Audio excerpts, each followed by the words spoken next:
혼례 첫날, 이정화는 세상에서 가장 잔인한 선택 앞에 놓였습니다. 가난한 시댁에 남아 굶주림을 견딜 것인가, 아니면 고을 제일 부자인 오좌수댁 첩이 되어 배고픔만은 피할 것인가. 친정 오라비 황치원은 정환의 팔을 붙잡고 돌아가자 소리쳤지만 정환은 끝내 그 손을 뿌리쳤습니다. 모두가 어리석다 비웃은 그 선택이 15해 뒤 온 고을을 뒤흔들 비밀의 시작이 될 줄은 아무도 몰랐습니다. 붉은 치마를 입고 가마에서 내린 정환은 숨을 참았습니다. 이게 양반가 대문이란 말인가. 그래도 고개를 숙이고 안으로 들어갔습니다. 시부모님이 마루에 앉아 계셨습니다. 얼굴에 미안함이 가득했지요. 정환이 막 절을 올리려는데 그때였습니다. 밖에서 말발굽 소리가 울렸습니다. 정환아, 정환아. 친정 오라비 황치원의 목소리였습니다. 정환은 그 자리에서 얼어붙었지요. 대문이 벌컥 열리며 치원이 거친 숨을 몰아쉬며 마당으로 들어섰습니다. 이 혼인은 무효다. 치원이 소리쳤습니다. 내가 오늘 이 집 꼴을 직접 보고 알았다. 고가는 텅 비었고 논 하마지기도 없는 집. 이건 혼인이 아니라 내 동생을 거지 집에 팔아넘긴 거나 다름없어. 정환의 가슴이 철렁 내려앉았습니다. 치원은 시아버지를 향해 절을 올렸지만 눈빛만은 차가웠습니다. 죄송하나 혼인을 파하겠습니다. 제 동생을 이런 집에 둘 수는 없습니다. 시아버지가 떨리는 목소리로 말씀하셨습니다. 가난한 것은 사실이요. 허나 우리 아들은 그를 아는 선비요. 며느리를 굶기지는 않을 것이요. 굶기지 않는다고요. 치원이 비웃었습니다. 이 집 부엌에 쌀 한 옵이라도 있어? 저 누더기 솜이불 하나로 겨울을 나자는 것이요. 시어머니가 눈물을 흘리셨습니다. 신랑 임성준은 고개를 들지 못했습니다. 치원이 정환의 팔을 잡았습니다. 가자, 정환아. 오좌수댁에서 내 혼처를 다시 구해주겠다고 하셨. 첩으로라도 들어가면 넌 굶지 않는다. 그 한마디에 정환의 온몸이 굳었습니다. 오좌수는 고을에서 가장 부유한 양반이었지만 쉰이 훌쩍 넘었고 이미 부인이 셋이나 있었지요. 거기 첩으로 들어가라니 정환은 온몸이 떨렸습니다. 오라버니, 정환이 나지막이 말했습니다. 손을 놓아주십시오. 정환은 오라비 손을 뿌리쳤습니다. 그리고 시부모님 앞으로 나아가 무릎을 꿇었지요. 소녀는 이미 이 집 며느리이옵니다. 혼례는 끝났사옵니다. 소녀의 자리는 여기이옵니다. 치원의 얼굴이 새빨개졌습니다. 내가 미쳤구나. 좋다. 후회하지 마라. 다시는 친정 문턱도 밟지 못할 줄 알거라. 치원이 마당을 박차고 나갔습니다. 말발굽 소리가 점점 멀어졌지요. 마당에는 정적만 흘렀습니다. 시어머니가 떨리는 손으로 정환의 손을 잡으셨습니다. 고맙구나. 며느리야. 정말 고맙구나. 정환은 울컥 치밀어 오르는 것을 꾹 눌렀습니다. 그날 밤이었습니다. 동방화촉의 방 안에는 낡은 이불 하나뿐이었지요. 벽지는 곳곳이 찢겨 바람이 스며들었습니다. 성준이 벽을 향한 채 고개를 숙이고 말했습니다. 죄송하오. 이런 집으로 모셔와서. 정환은 아무 말도 하지 않았습니다. 대신 천천히 일어났지요. 방문 쪽으로 걸어가 문틈에 손을 댔습니다. 찬바람이 손가락 사이로 스며들었습니다. 정환은 품에서 헝겊 조각을 꺼내 문틈을 막기 시작했습니다. 한 곳, 두 곳, 바람소리가 조금씩 잦아들었습니다. 그리고 등잔 옆에 앉아 무릎 위에 손을 모았지요. 그것이 전부였습니다. 성주는 그 모습을 등 뒤로 느끼며 눈을 감았습니다. 말이 필요 없었습니다. 정환은 그날 밤 잠을 이루지 못했습니다. 찬바람이 여전히 벽 틈으로 스며들었습니다. 하지만 후회하지 않았습니다. 머릿속에는 벌써 내일 할 일들이 가득했지요. 곡간을 채워야 했습니다. 이불을 깁고 벽을 바르고 밭을 일궈야 했습니다. 동이 트기 전에 정화는 일어나 부엌으로 갔습니다. 항아리 뚜껑을 하나씩 열어보았지요. 쌀독에는 바닥이 보였습니다. 보리도 없었고 콩도 없었습니다. 가라만 된장똥만이 반쯤 차 있었지요. 정화는 한숨을 삼켰습니다. 그래도 손을 멈출 수는 없었습니다. 우물로 나가 물을 길었습니다. 아궁이에 낀 재를 긁어내고 솥을 닦고 시커먼 벽을 문질렀지요. 해가 떠올랐습니다. 시어머니가 부엌으로 들어오셨습니다.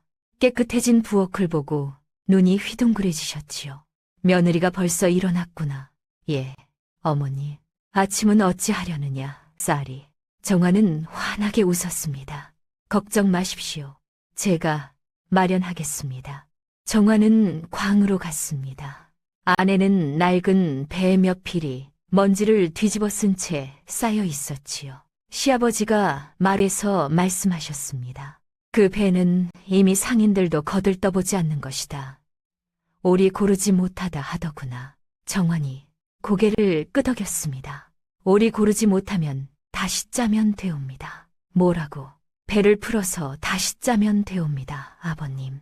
시아버지와 시어머니가 서로를 바라보셨습니다. 그날부터 정화는 배를 풀기 시작했습니다. 실을 한 올 한 올 풀어내고 다시 고르게 정리했지요. 배틀 앞에 앉아 북을 좌우로 날렸습니다. 실이 한 줄 한 줄 쌓여갔지요. 배틀 소리가 마당에 울려 퍼졌습니다. 사흘이 지나 배 두 필을 완성했습니다. 올이 반듯했고 결이 고왔지요. 시어머니가 배를 만져보시고 감탄하셨습니다. 이렇게 고운 배는 처음 보는구나. 장에 내다 팔겠습니다, 어머님. 정화는 배를 보자기에 쌌습니다. 그러나 직접 좌판에 앉을 수는 없었지요. 정환 가문의 며느리가 장터에 앉아 물건을 파는 것은 집안 체면에 어긋나는 일이었습니다. 정환은 마을에서 오래 장사를 해온 한 노파를 찾아갔습니다. 말없이 배를 펼쳐 보였지요. 노파가 배를 만져보더니 눈을 가늘게 떴습니다. 이 집 며느리가 직접 짰소? 예. 노파가 잠시 정환을 바라보다가 고개를 끄덕였습니다. 내가 가져가 보리다. 대신 줌을 조금 떼겠소. 예, 감사합니다. 노파는 처음에는 그저 똠을 받으려 배를 맡았을 뿐이었습니다. 그러나 날이 갈수록 정환이 짠 배에는 손끝의 피와 마음의 정성이 함께 배어 있음을 알게 되었지요.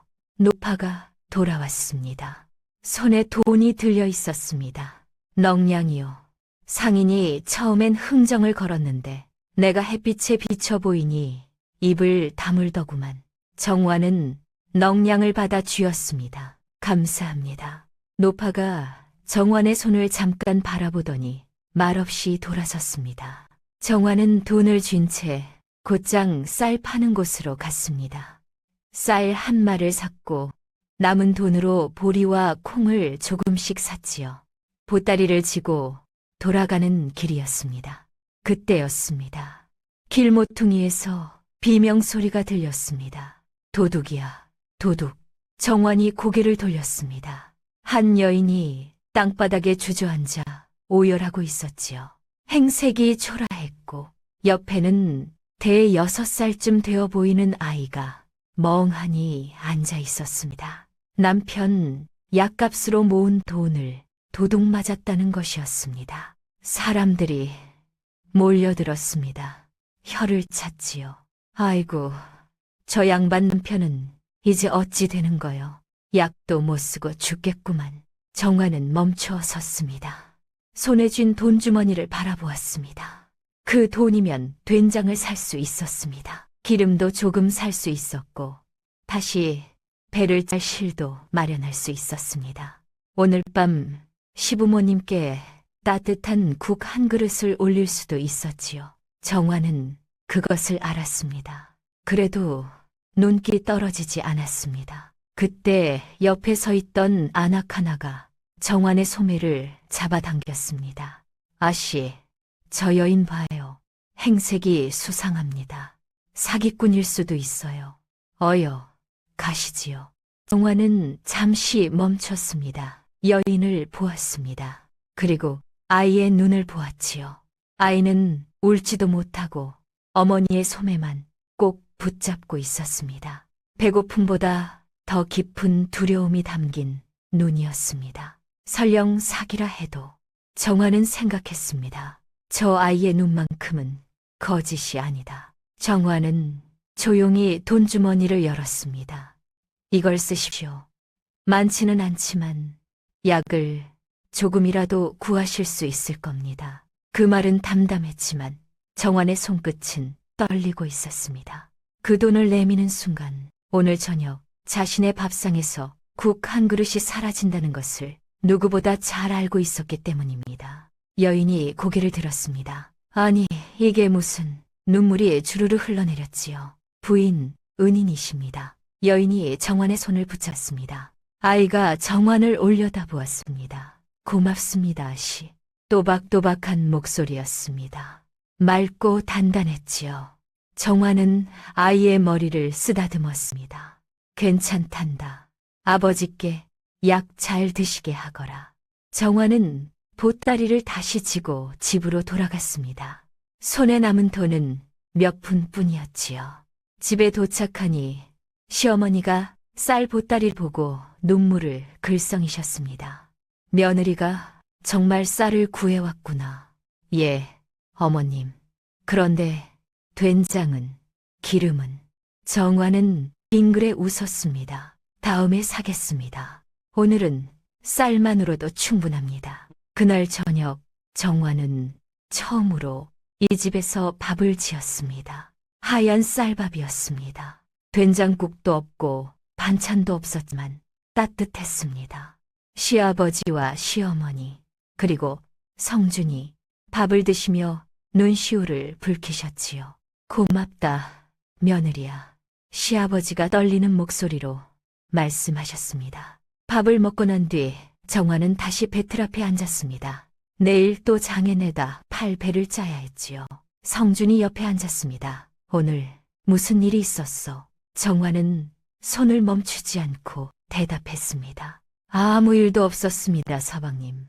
돈이 남았을 텐데 왜 다른 건 사오지 않았어?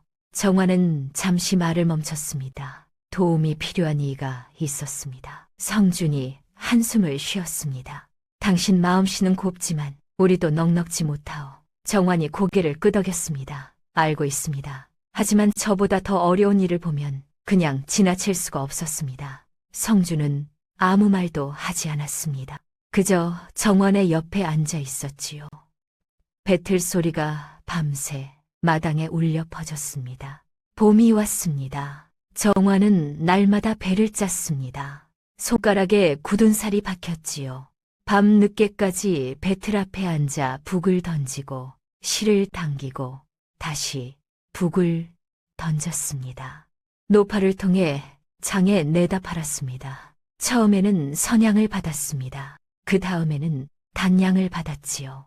정환이 짠 배는 점점 소문이 났습니다. 상인들이 노파를 먼저 찾아왔습니다. 임선비댁 며느리가 짠 배 있소? 돈이 조금씩 모였습니다. 곳간이 조금씩 차올랐지요. 그런데 말입니다. 여름이 왔습니다. 정환은 뒷산에 밭을 일구겠다고 했습니다. 시아버지가 말리셨습니다. 며느리야, 그 땅은 돌밭이라 농사가 안 된다.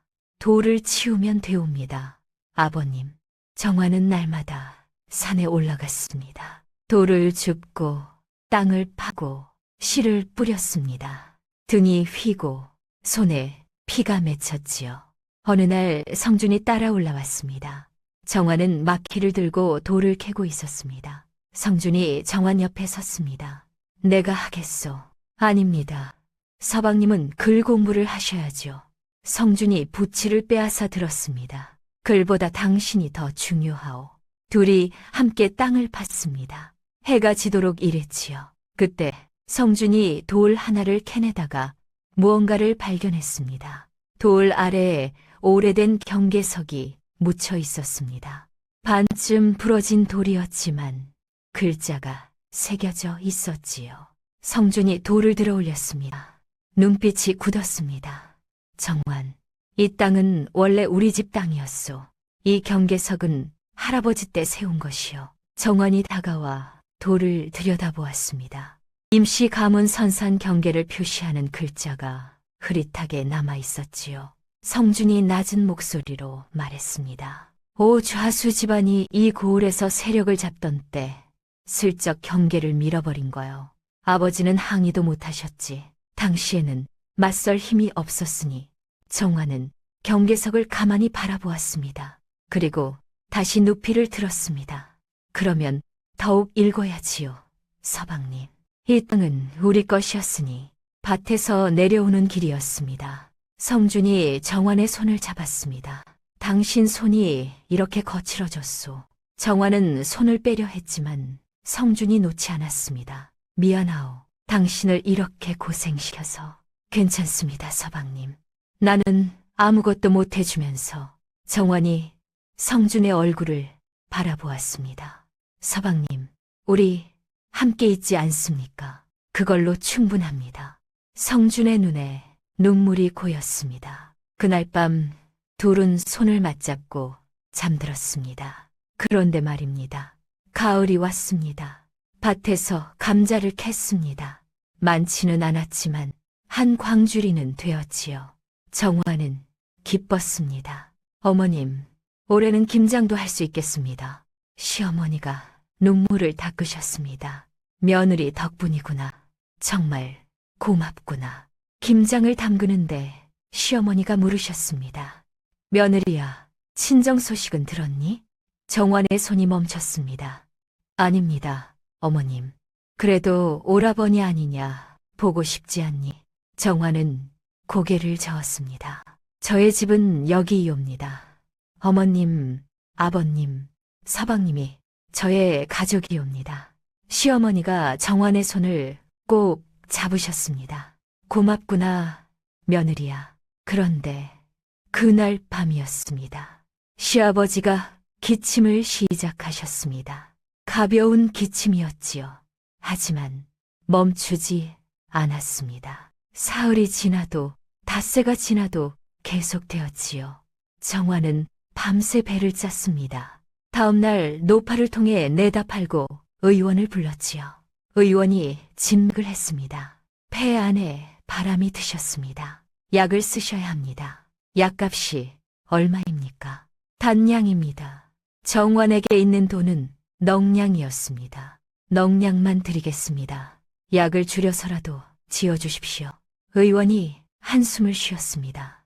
알겠습니다. 닷새가 지났습니다. 시아버지의 기침이 조금 가라앉았습니다. 정환은 안도했지요. 하지만 약이 떨어졌습니다. 정환은 다시 배를 짰습니다. 손가락에서 피가 났습니다. 그래도 멈추지 않았지요. 성준이 말했습니다. 당신 그만 쉬어요. 손이 다 망가지겠소. 괜찮습니다. 괜찮지 않소. 성준이 소리쳤습니다. 그러고는 고개를 떨구었지요. 내가 무능해서 이 꼴이오. 정환이 성준의 손을 잡았습니다. 서방님이 옆에 계시는 것만으로도 힘이 됩니다. 글 공부나 열심히 하시어요. 진심이요? 예, 진심이옵니다. 성준이 정환을 꼭 껴안았습니다. 정환은 남편의 품에서 눈물을 흘렸습니다. 겨울이 왔습니다. 집안은 여전히 춥고 가난했습니다. 하지만 곳간에는 쌀이 있었고 김장독이 있었고 시아버지 드실 약이 있었습니다. 온 식구가 함께 밥을 먹었습니다. 시어머니가 말씀하셨습니다. 며느리야, 올해는 네가 없었으면 우리 모두 얼어 죽었을 게다. 정은 고개를 저었습니다. 아닙니다, 어머님. 저도 어머님과 아버님이 계셔서 이 집에 있을 수 있었습니다. 그날 밤 정환이 성준과 마주 앉았습니다. 서방님, 내년에는 조금 더 나아질 겁니다. 그럴까요? 예. 밭도 넓혔고 배 짜는 일도 익숙해졌으니까요. 성준이 정환의 손을 잡았습니다. 당신이 있어 다행이요. 정환은 빙그레 웃었습니다. 밖에서 눈이 내렸습니다. 하얗고 고요했지요. 봄이 다시 왔습니다. 정환은 뒷산 밭에 씨를 뿌렸습니다. 작년보다 땅이 더 넓어졌지요. 성준과 함께 돌을 치우고 흙을 뒤집고 두둑을 만들었습니다. 시아버지의 기침도 많이 나아지셨습니다. 그런데 말입니다. 어느 날이었습니다. 정환이 읍내 장터 어귀를 지나는데 주막 처마 아래에 낯선 사내가 앉아 있었습니다. 행색은 허름했지만 눈빛이 달랐지요. 보통 나그네의 눈이 아니었습니다. 사내가 주막 주인에게 이것저것 물어보고 있었습니다. 이 고을 좌수가 어떤 사람이요? 주인이 목소리를 낮췄습니다. 그 양반 말은 맛이요. 이 고을에서 그 양반 손바닥 안에 안 들어있는 게 없어. 사내가 고개를 끄덕이며 찻잔을 들었습니다. 그때 사내의 눈이 정환과 마주쳤습니다. 사내가 조용히 물었습니다. 부인도 이 고을 분이시오? 예. 오 좌수를 아시오? 정환은 잠시 망설였습니다. 알고 있습니다. 사내가 찻잔을 내려놓으며 말했습니다. 어떤 사람이오?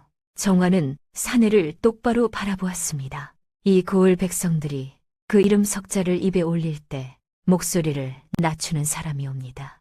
사내가 아무 말도 하지 않았습니다. 그저 정환을 바라보며 천천히 고개를 끄덕였지요. 정환은 더 말하지 않고 그 자리를 떠났습니다. 나중에 돌아보니 사내는 이미 사라지고 없었습니다. 정환은 그 사내가 누구인지 알 수 없었습니다. 그저 찻잔을 쥔 손이 무척 단단해 보였다는 것만 기억했지요. 어느 저녁이었습니다. 정환이 읍내에서 보고 온 것을 성준에게 말했습니다. 서방님, 향시 공고가 났습니다. 보름 뒤에 시험이 있다고 합니다. 이번에 응시하시지요. 성준이 고개를 저었습니다. 응시는 무슨, 응시료도 없고 나 같은 사람이 무슨, 왜 안 되십니까? 정환이 성준의 손을 잡았습니다. 서방님은 글을 아십니다. 마을에서 서방님만큼 글 잘 쓰는 이가 없지 않습니까? 응시료는 제가 마련하겠습니다. 성준이 정환을 바라보았습니다. 눈빛이 흔들렸지요. 정말 괜찮겠소? 예, 서방님. 이번 기회를 놓치면 안 됩니다. 그날부터 정환은 더 바빠졌습니다. 배를 짰습니다. 쇳바느질을 받았습니다. 밭에 나가 일하고 노파를 통해 물건을 팔았지요. 돈을 한 푼, 두 푼 모았습니다. 성준은 날마다 글을 읽었습니다. 동이 트기 전에 일어나 책을 펼쳤고 해가 질 때까지 문장을 외웠지요. 정환은 성준이 공부하는 동안 조용히 차를 끓여드렸습니다. 당신, 내가 공부하는 동안 당신은 쉬지도 못하는구려. 괜찮습니다. 서방님이 글 쓰시는 모습을 보는 것이 기쁩니다. 시험 전날 밤 정환은 성준의 옷을 빨아 다렸습니다. 새 신을 사고 싶었지만 돈이 모자랐지요. 성준의 낡은 신을 꺼냈습니다. 흙이 묻은 코를 손톱으로 긁어내고 젖은 걸레로 닦고 마른 걸레로 문질렀지요. 신코 한쪽이 벌어져 있었습니다. 정환은 바늘에 실을 꿰어 그 틈을 꼼꼼히 꿰맸습니다. 성준이 그 모습을 바라보았습니다. 당신이 이렇게까지 해주니 내가 떨어지면 어쩌나 모르겠소. 떨어지면 또 보시면 되지 않습니까? 중요한 건 서방님께서 포기하지 않으신 겁니다. 성준이 깊이 숨을 들이켰습니다. 알겠소. 최선을 다하겠소. 다음 날 성준이 읍내로 떠났습니다. 정환은 대문 앞에서 성준의 뒷모습이 작아질 때까지 지켜보았죠. 며느리야, 들어오너라. 감기 들겠다. 시어머니가 부르셨습니다. 정환은 고개를 끄덕이고 안으로 들어갔습니다. 사흘이 지났습니다. 성준이 돌아왔습니다. 얼굴이 지쳐 있었지요. 정화는 가슴이 철렁했습니다. 서방님, 어떠셨습니까? 글쎄, 잘 모르겠소. 최선은 다했습니다만. 성준이 고개를 떨구었습니다. 정환이 성준의 손을 꼭 잡았습니다. 잘하셨을 겁니다. 결과를 기다려봅시다. 열흘 후 마을에 방이 붙었습니다. 향시 합격자 명단이었습니다. 정환과 성준이 함께 명단 앞으로 갔습니다. 사람들이 웅성거리고 있었지요. 이번에는 우리 마을에서 아무도 못 붙었다더구만. 그럴 줄 알았지. 성준의 얼굴이 어두워졌습니다. 정화는 방 가까이 다가갔습니다. 이름을 하나하나 읽기 시작했지요. 그런데 방 아래쪽 귀퉁이가 바람에 접혀 있었습니다. 정화는 손을 뻗어 접힌 부분을 폈습니다. 그리고 숨이 떴었지요. 서방님. 정환이 소리쳤습니다. 서방님, 이름이 있습니다. 뭐라고? 성준이 달려왔습니다. 정환의 손가락이 가리키는 곳에 분명히 적혀 있었습니다. 임성준, 그것도 상위권에 있었지요. 성준의 목소리가 떨렸습니다. 이게 정말이요. 주변 사람들이 웅성거렸습니다. 저 가난한 집 양반이 향시에 붙다니, 상위권이라니. 글을 제법 쓰나 보구만. 정환은 눈물이 핑 돌았습니다. 성준이 정환을 바라보았습니다. 당신 덕분이요. 당신이 날 믿어주지 않았으면 이런 일은 없었소. 아닙니다. 서방님의 실력입니다.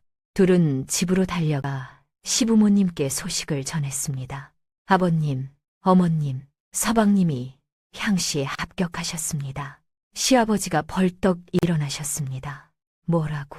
정말이냐? 시어머니가 손뼉을 치셨습니다. 아이고, 우리 아들, 우리 며느리, 온 집안이 기뻤습니다. 그날 저녁 조촐하지만 따뜻한 저녁상을 차렸습니다. 시아버지가 술잔을 드셨지요. 아들아, 잘했다. 정말 잘했어. 이제 대과도 준비하거라. 그날 저녁상을 대과도 준비하거라. 성준이 정환을 바라보았습니다. 당신이 없었으면 여기까지 오지 못했을 거요. 정환은 고개를 저었습니다. 저는 그저 옆에 있었을 뿐입니다. 그런데 그때였습니다. 밖에서 말발굽 소리가 들렸습니다. 사람들이 웅성거리는 소리도 들렸지요. 화려한 옷을 입은 사내 둘이 하인들을 거느리고 들어섰습니다. 정환의 가슴이 철렁했습니다. 그 사내 중 하나는 오라비 황치원이었습니다. 1년 만에 다시 본 친정 오라비였지요. 치원은 정환을 보더니 비웃었습니다. 오랜만이구나, 정환아. 오라비 옆에 선 사내가 앞으로 나왔습니다. 나이가 50을 훌쩍 넘어 보였고 얼굴에는 교활한 미소가 걸려 있었지요. 이 집이 향시 합격자가 나온 집이요? 시아버지가 대답하셨습니다. 그렇소이다. 무슨 일로 오셨소? 사내가 웃었습니다. 나는 이 고을의 오좌수요. 소문을 듣고 축하라도 해주려고 왔소. 오좌수. 정환은 그 이름을 기억했습니다. 혼례날 오라비가 말했던 그 오좌수. 정환을 첩으로 달라고 했던 그자였습니다. 오좌수가 정환을 빤히 여다보았습니다. 그런데 이댁 며느리가 참 아름답구려. 1년 전 혼인을 파하지 않은 게 후회되지 않소. 정환은 온몸이 굳었습니다. 그때였습니다. 치원이 정환 곁을 지나치며 정환의 손을 내려다 보았습니다. 멈췄지요. 굳은 살이 박인 손, 헝겊으로 감은 손가락 끝, 치원의 얼굴에 무언가가 스쳤습니다. 하지만 단 한순간이었습니다. 치원은 고개를 돌렸습니다. 그리고 오좌수 뒤에 섰지요. 오좌수가 마당을 둘러보았습니다. 집은 여전히 누추하구려. 향시에 붙었다고 기대했는데 시아버지가 참았던 말을 꺼내셨습니다. 무슨 용건이시여? 오 좌수가 품에서 문서 하나를 꺼냈습니다. 사실은 말이오, 이 집과 우리 집 사이에 오래된 빚이 있어 10년 전 이댁 주인께서 우리 아버지께 50냥을 빌렸어 이자를 쳐서 갚기로 했지요. 원금 50냥에 10년치 이자를 더하면 150냥이라고 여기 분명히 적혀 있어. 150냥이라니 시아버지의 얼굴이 하얗게 질렸습니다. 그건 이미 다 갚은 빚이요. 증서가 있어? 증서는 당시 구두로 오 좌수가 비웃었습니다. 증서도 없이 갚았다고 하시오. 법대로 하면 이 집을 통째로 빼앗아도 돼요. 성준이 벌떡 일어났습니다. 그건 부당합니다. 오 좌수가 정환에게 너무 가까이 다가오자 성준은 비틀거리며 일어나 그녀 앞을 막아섰습니다. 몸은 말랐고 두 손은 떨리고 있었지만 눈빛만은 물러서지 않았습니다. 좌수 어른, 빚이 있다면 저에게 물으십시오. 제 아내를 두고 그런 말씀을 하시는 것은 선비의 집안을 짓밟는 일입니다. 오 좌수가 비웃으며 성준을 밀쳤습니다. 성준이 마당에 넘어졌지요. 무릎에는 흙이 묻었고 입술에서 피가 배어 나왔습니다. 그래도 그는 곧 다시 일어났습니다. 정환 앞에서 비켜서지 않았지요. 정환은 그제야 알았습니다. 이 사내는 집도 재산도 없었지만 자신을 지키려는 마음만은 누구보다 가난하지 않았습니다. 젊은 양반, 주제를 알아야지. 향시 합격자라고 해서 뭐가 대단하오. 오, 좌수가 손뼉을 쳤습니다. 하인들이 안으로 들어왔지요. 오늘부터 이 집의 재산을 압류하겠소. 집도 밭도 곡간의 곡식도 모두 가져가겠소. 하인들은 이미 곡간 문 앞에 붉은 봉인을 들고 서 있었습니다. 그들은 쌀독을 열어보고 김장독을 세어보고 성준이 공부하던 책상까지 뒤지려 했습니다. 오 좌수는 마루에 앉아 그 모습을 바라보며 말했습니다. 가난한 집안일수록 남은 것 하나 없이 거둬야 다시는 고개를 들지 못하는 법이지. 안 됩니다. 정환이 소리쳤습니다. 오 좌수가 정환을 향해 걸어왔습니다. 너무 가까이 다가왔지요. 그럼 어쩔 작정이요, 정환아 씨. 오 좌수가 낮은 목소리로 속삭였습니다. 방법이 하나 있긴 하오. 1년 전 내가 제안했던 것 기억하시오? 가난한 집 며느리 노릇도 그쯤 했으면 충분하지 않소. 내 집에 들어오면 비단 옷도 입고 고깃국도 먹을 텐데 어찌하여 굳이 저 빈 곳간을 붙들고 있어. 정환의 온몸이 굳었습니다. 당신이 우리 집으로 오시오. 그러면 이 빚은 없던 일로 하겠소. 정환은 대답하지 않았습니다. 그 침묵이 오 좌수의 욕심을 더욱 드러나게 했습니다. 치원이 앞으로 나왔습니다. 정환아, 좌수 어른 말씀을 들어라. 이 집에 남아봐야 거지 신세밖에 안 된다. 오라버니, 어찌 이러실 수 있습니까? 치원의 눈이 한 번 더 정환의 손에 머물렀습니다. 그리고 외면했지요. 나는 네가 잘 되길 바랄 뿐이야. 정환은 오라비를 똑바로 쳐다보았습니다. 말하지 않습니다. 다만 바라보았지요. 치원이 먼저 눈을 피했습니다. 오, 좌수가 정환을 향해 말했습니다. 사흘을 주겠소. 사흘 안에 답을 정하시오. 우리 집으로 올 것인지 아니면 이 집이 통째로 넘어가는 걸 지켜볼 것인지. 오 좌수가 돌아서며 덧붙였습니다. 아, 그리고 한 가지 더. 댁의 남편은 대과응시를 꿈도 꾸지 마시오. 내가 이 고을 수령과 친분이 있어. 빚쟁이 집안 사람이 과거에 응시한다.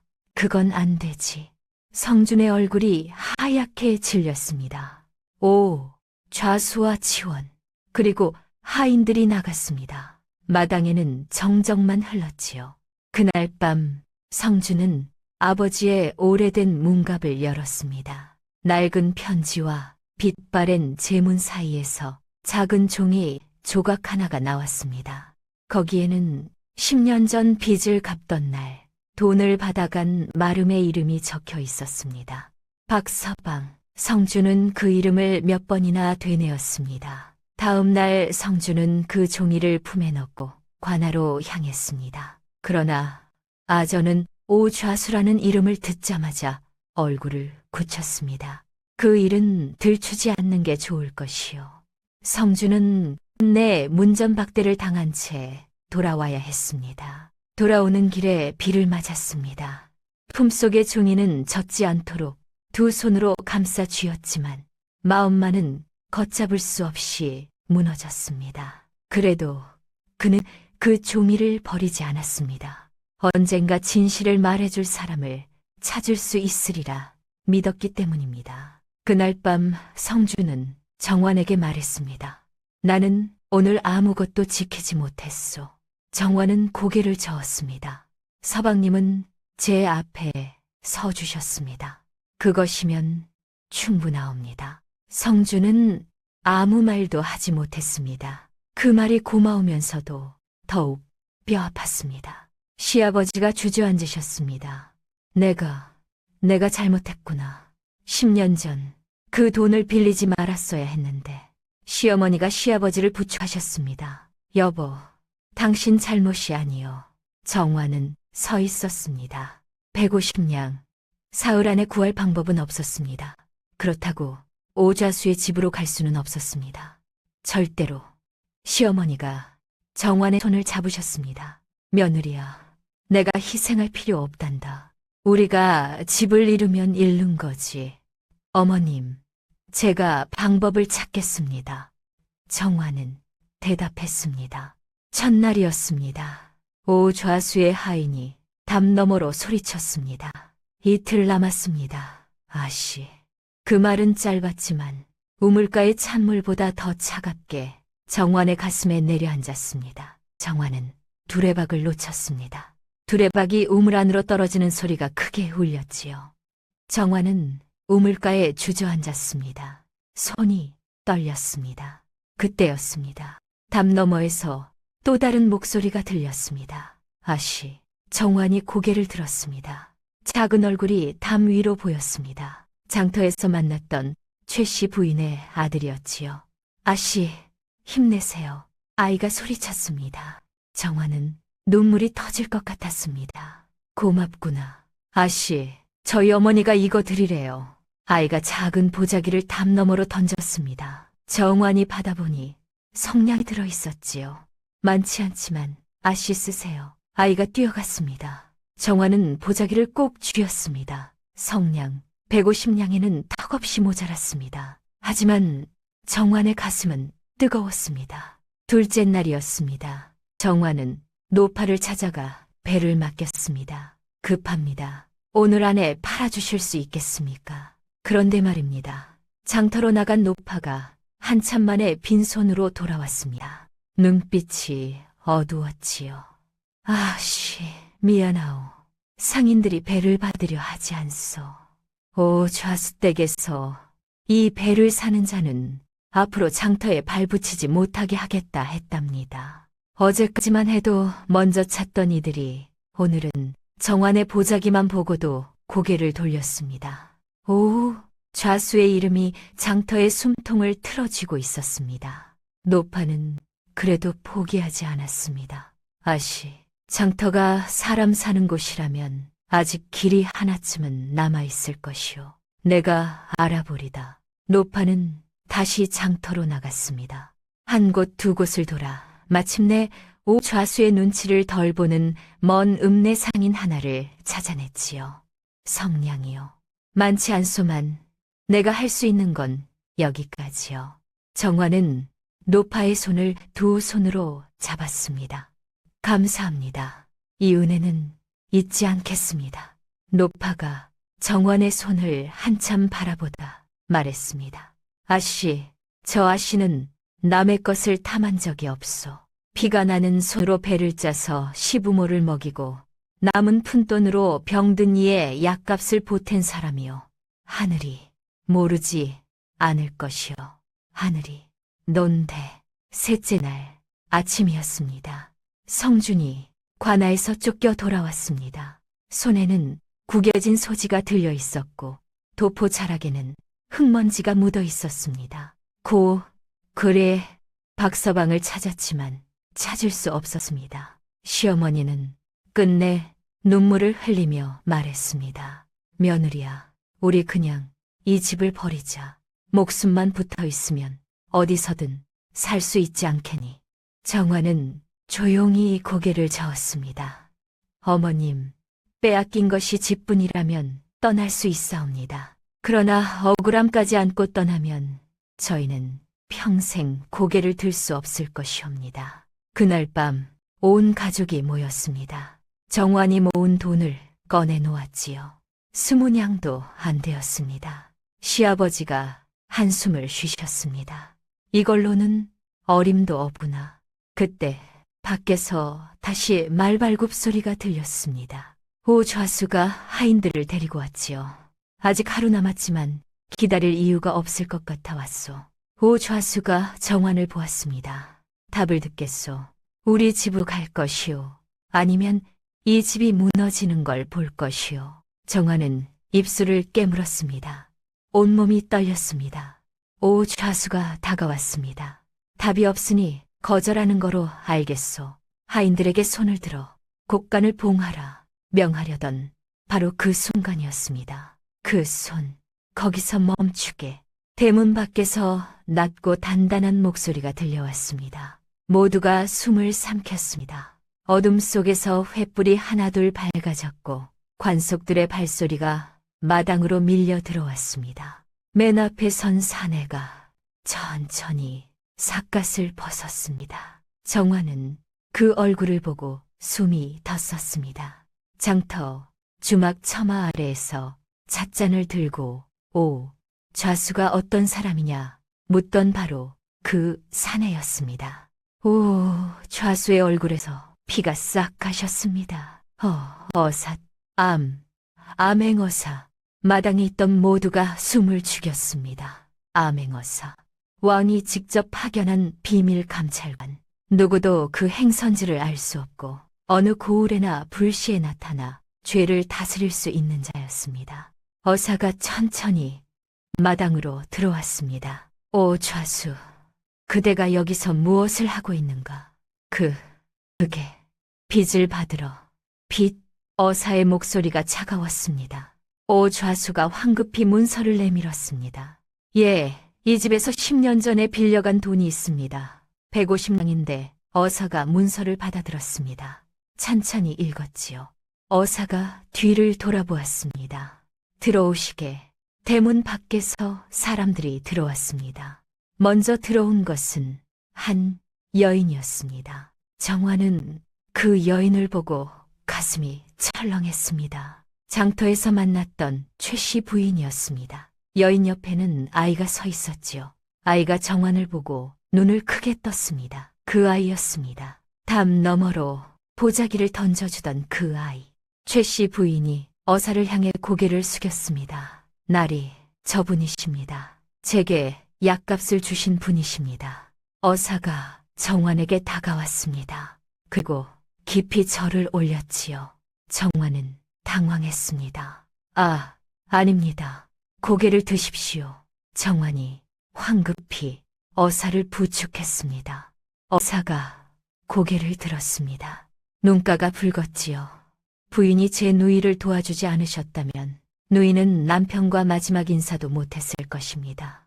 그 은혜를 어찌 갚겠습니까?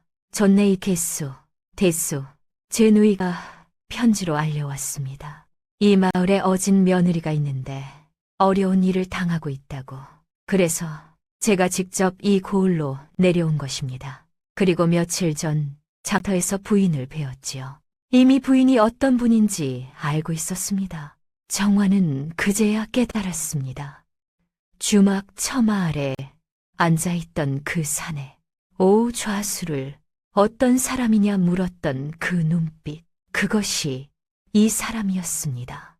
어사가 오 좌수를 쏘아보았습니다. 이제 한 가지씩 따져보겠네. 어사는 오좌수가 내민 문서를 펼쳐보았습니다. 그러고는 품에서 또 다른 문서를 꺼냈지요. 들어오게. 또 다른 사람이 들어왔습니다. 머리가 하얀 노인이었습니다. 시아버지가 그 노인을 보고 눈이 커지셨습니다. 박서방. 노인이 시아버지를 보고 절을 했습니다. 날이 오래간만입니다. 어사가 노인에게 말했습니다. 10년 전 일을 기억하시는가? 노인이 고개를 끄덕였습니다. 예, 기억합니다. 저는 당시 좌수댁의 마름이었습니다. 10년 전 이댁 주인께서 50냥을 빌리셨습니다. 그리고 2년 뒤에 다 갚으셨습니다. 제가 직접 돈을 받았습니다. 어사는 박서방이 가져온 낡은 장부를 오좌수의 문서 옆에 나란히 놓았습니다. 여기에는 2년 뒤 50냥을 모두 받았다고 적혀 있네. 그런데 그대의 문서에는 10년 동안 갚지 않았다고 적혀 있군. 둘 중 하나는 거짓일 터. 오좌수의 입술이 떨렸습니다. 어사는 다시 말했습니다. 게다가 임선비댁 뒷산의 경계석도 확인하였다. 그 경계가 15년 전 오씨 집안 쪽으로 밀려난 흔적이 있더군. 그 땅 역시 원래 임씨 선산의 일부였다. 오좌수가 비틀거렸습니다. 어사가 계속했습니다. 그뿐만이 아니네. 그대는 이 고을에서 지난 10년간 여러 집에 같은 짓을 해왔다. 빚도 거짓, 땅도 거짓, 그 위에 남의 며느리까지 탐하려 했으니 그대가 이 고을에서 두려워한 것은 법이 아니라 진실이었구나. 좌수가 바닥에 엎드렸습니다. 용서하십시오. 잘못했습니다. 어사의 목소리가 낮아졌습니다. 이제 와서 용서를 빌어? 그대가 속인 사람들에게는 한 번도 용서를 빌지 않았으면서. 어사가 손뼉을 쳤습니다. 뒤에서 관속들이 들어왔습니다. 오좌수를 잡아라. 예, 관속들이 오좌수를 붙잡았습니다. 오좌수의 두 팔에 포승줄이 감기자 마당 밖에서 지켜보던 백성들 사이에 낮은 울음소리가 번졌습니다. 누구는 아버지의 논을 빼앗겼고 누구는 이미 갚은 빚 때문에 딸을 남의 집 종으로 보내야 했습니다. 그들은 감히 큰 소리로 웃지도 욕하지도 못했습니다. 다만 서로의 손을 꼭 잡았습니다. 오래 눌려있던 숨이 그제야 조금씩 풀려나오는 듯 했습니다. 좌수는 끝까지 고개를 들고 버티려 했지만 그를 바라보는 백성들의 눈빛 앞에서 결국 고개를 떨구고 말았습니다. 어사가 시아버지에게 다가왔습니다. 어르신, 이 문서는 위조된 것이 확실합니다. 걱정하지 마십시오. 뒷산의 경계석도 원상복구할 것입니다. 시아버지가 눈물을 흘리셨습니다. 고맙습니다, 어사나리. 그때였습니다. 어사가 마당 구석을 돌아보았습니다. 거기 누구인가? 치원이 벽 가까이 서 있었습니다. 최 씨 부인이 낮은 목소리로 말했습니다. 저 사람, 오좌수와 함께 다니던 사람입니다. 어사가 치원을 노려보았습니다. 그대는 오좌수의 일당인가? 정화는 아무 말도 하지 않았습니다. 치원을 바라보기만 했지요. 치원이 정환의 눈과 마주쳤습니다. 그리고 천천히 고개를 떨구었습니다. 어사가 품에서 약조문 한 장을 꺼내 들었습니다. 그 종이에는 정환을 오좌수댁으로 데려오는 대가로 은자 20냥을 받기로 했다는 내용이 적혀 있었습니다. 정환은 그제야 눈을 감았습니다. 오라비가 가난한 자신을 부끄러워한 줄만 알았는데 실은 제 살부치를 돈으로 넘기려 했던 것이었습니다. 마당 밖에서 사람들의 탄식이 흘러나왔습니다. 친누이를 돈에 파다니 그래놓고 오라비라 했단 말인가. 치원의 얼굴이 무너졌습니다. 관속들이 치원의 팔을 붙잡자 그는 그제야 정환을 바라보았습니다. 정환아, 내가 잘못했다. 한 번만. 정환은 입술을 떨었습니다. 어린 시절 자신을 업고 냇가를 건너주던 오라비의 등이 떠올랐습니다. 그러나 곧 자신을 오좌수의 첩으로 넘기려던 그 눈빛도 함께 떠올랐지요. 정화는 아무 말도 하지 않았습니다. 용서한다 하지도 않았고 벌하지 말라 하지도 않았습니다. 다만 조용히 눈을 내리깔았습니다. 그 침묵이 치원에게는 어떤 꾸짖음보다 아프게 박혔습니다. 어사가 정환에게 다가왔습니다. 부인, 몰수한 재산 중 일부를 받으십시오. 정환은 조용히 고개를 저었습니다. 나리, 저희 집은 억울함만 풀리면 충분하옵니다. 오, 좌수에게 속아 논을 잃고 자식까지 팔아야 했던 이들이 이 고을에 만사옵니다. 그들에게 먼저 돌려주십시오. 어사는 한참 동안 정환을 바라보았습니다. 그리고 천천히 고개를 끄덕였습니다. 부인은 가난한 집안을 일으킨 것이 아니라 이 고을의 마음까지 일으켰구려. 마당이 조용해졌습니다. 노파가 사람들 앞에 나와 말했습니다. 저 아씨는 남의 것을 탐한 적이 없소. 비가 나는 손으로 배를 짜서 시부모를 먹이고 남은 푼돈으로 병든이의 약값을 보탠 사람이요. 사람들이 고개를 끄덕였습니다. 집으로 돌아왔습니다. 시어머니가 정환을 꼭 껴안으셨습니다. 며느리야, 이제 정말 괜찮구나. 예, 어머님. 시아버지도 눈물을 닦으셨습니다. 우리 며느리 덕분에 우리 집안이 다시 일어섰구나. 그날 저녁 온 가족이 둘러앉았습니다. 성준이 말했습니다. 이제 대과 준비에 집중하겠습니다. 꼭 붙어서 당신께 보답하겠소. 정환이 성준의 손을 잡았습니다.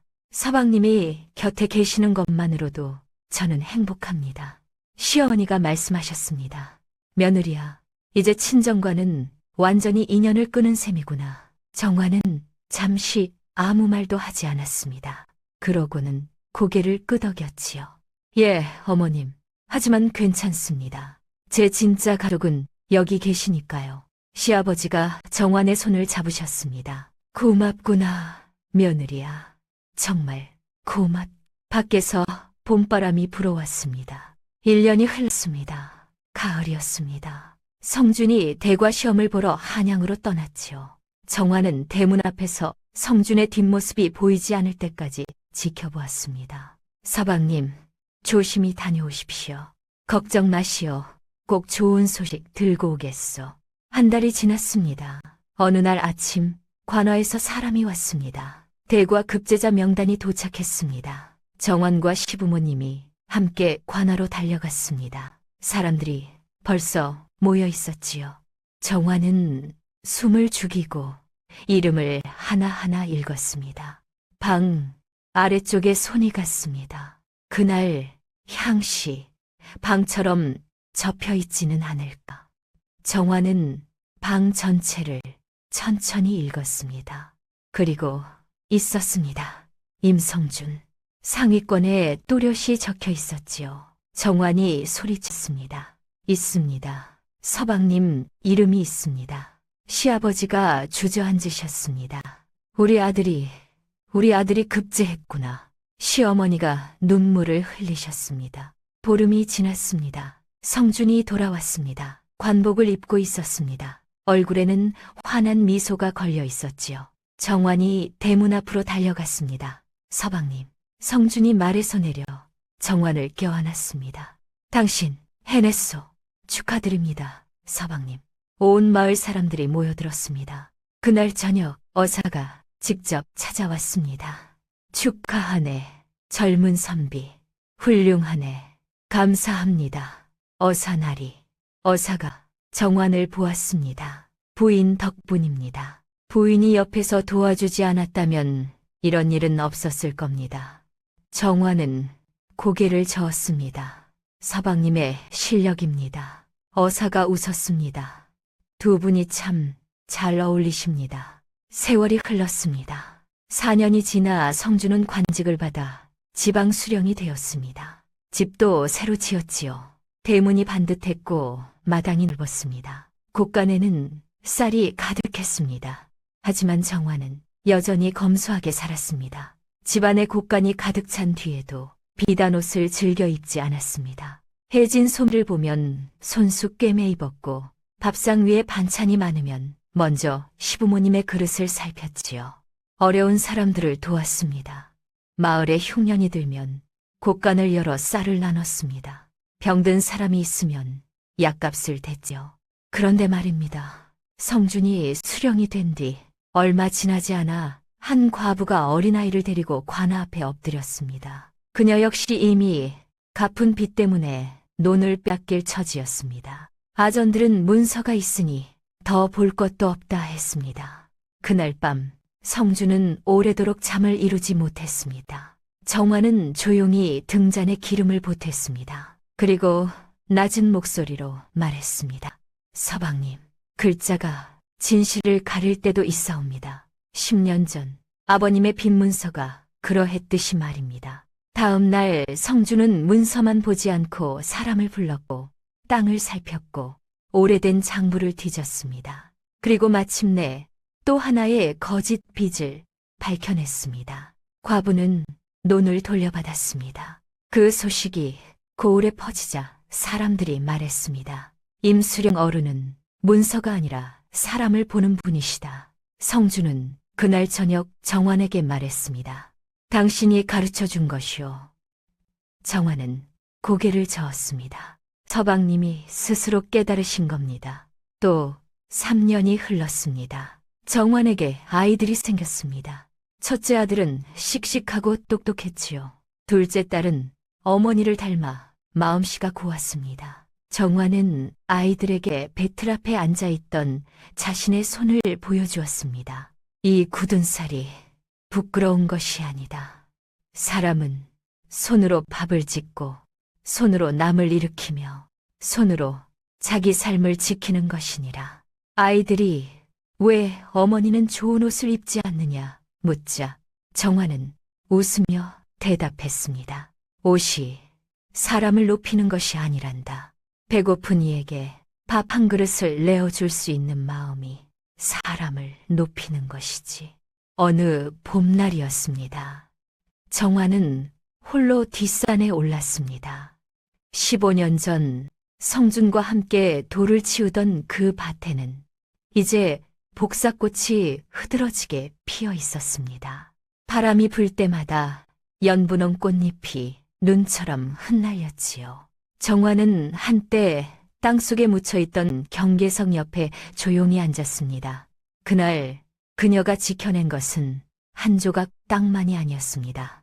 한 집안의 숨, 한 남자의 꿈, 그리고 자신이 선택한 삶의 존엄이었습니다. 기울어진 솥을 대문, 빈 곳간, 찢어진 이불, 차가운 겨울밤. 하지만 포기하지 않았습니다. 배를 짰고 밭을 일궜고 가족을 지켰습니다. 누군가 사기꾼일지도 모른다고 말했을 때 정환은 아이의 눈을 보았습니다. 그리고 믿기로 했습니다. 그 작은 선택이 이 모든 것을 만들었습니다. 정환은 하늘을 올려다 보았습니다. 감사합니다. 바람이 불어왔습니다. 꽃잎이 하늘거렸지요. 산에서 내려오니 마당에는 아이들의 웃음소리가 가득했습니다. 성준은 마루에 앉아 책을 덮고 그녀를 바라보았고 시아버지와 시어머니는 평상 위에서 따뜻한 햇볕을 쬐고 있었습니다. 정환은 부엌으로 들어갔습니다. 15년 전 쌀 한 톨 없던 그 부엌이 이제는 밥 짓는 김으로 가득했습니다. 그러나 정환의 마음은 그때와 다르지 않았습니다. 감사하는 마음, 나누는 마음, 그리고 한 번 맺은 인연을 끝까지 지키는 마음. 성준이 마루에서 정환을 불렀습니다. 당신 어디 갔다 왔소? 뒷산에 다녀왔습니다. 복사꽃 피었던가요? 예, 정말 아름답습니다. 성준이 정환의 손을 잡았습니다. 당신과 함께여서 행복하오. 저도 그렇습니다, 서방님. 아이들이 달려왔습니다. 어머니, 아버지, 정환이 아이들을 안았습니다. 시어머니가 웃으며 말씀하셨습니다. 정말 보기 좋구나. 우리 집안이 이렇게 화목할 줄이야. 시아버지가 고개를 끄덕이셨습니다. 다 며느리 덕분이지. 세월이 더 흘렀습니다. 정환의 머리에 흰머리가 섞이기 시작했습니다. 하지만 여전히 부지런했습니다. 여전히 어려운 사람들을 도왔지요. 정환의 이름은 온 고을에 알려졌습니다. 이정환 마님은 정말 어진 분이야. 가난했던 집안을 일으켰을 뿐 아니라 백성들까지 도우시니 저런 분이 진짜 양반이지. 정환의 아이들도 자라서 훌륭한 사람이 되었습니다.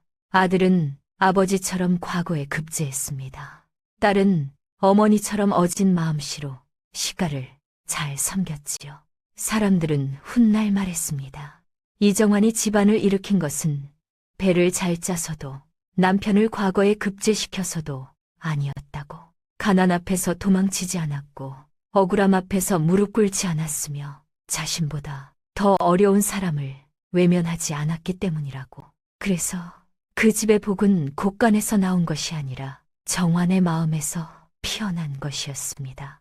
이정환의 이야기는 지금도 사람들에게 전해집니다.